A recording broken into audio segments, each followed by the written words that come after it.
ఇది పాపకి చోలీలు కుట్టించే రోజనమాట. ఇంకా కొంచెం టైం ఉండడంతోని కుట్టించడానికి సో, మేమైతే భీమిలీ బీచ్‌కొచ్చేసాము. మా ముగ్గురం కూడా.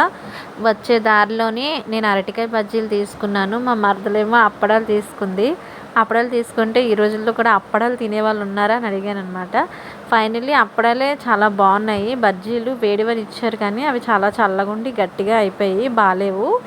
ఇంకా నాకు మా హస్బెండ్ ₹100 ఇచ్చారు. అది నేను రూపాయలా కౌంట్ చేసుకుంటున్నాననమాట. ₹100 చాలా జాగ్రత్తగా ఖర్చు పెట్టాలని. ఈలోపు వీళ్ళొచ్చారు. వీళ్ళకి ఒక ₹10 ఇచ్చాను. దాని తర్వాత మా హస్బెండ్‌కేమో ఒక చెనక్కాయలు ఆవిడొచ్చిందనమాట. నేను చెనక్కాయలు వద్దని, తను చెనక్కాయలు తీసుకుంటానని అవొక ₹20. అలా నా డబ్బులన్నీ వాటర్ బాటిల్‌కి, ఈ చిల్లర తిండ్లకి ఇచ్చిన ₹100 కూడా ఫినిష్ చేసేసాను. ₹100 చాలా తక్కువ అనుకోవచ్చు. బట్ నాకు చాలా ఎక్కువ. ఖర్చు పెట్టడంలో నాకు నేనే సాటి.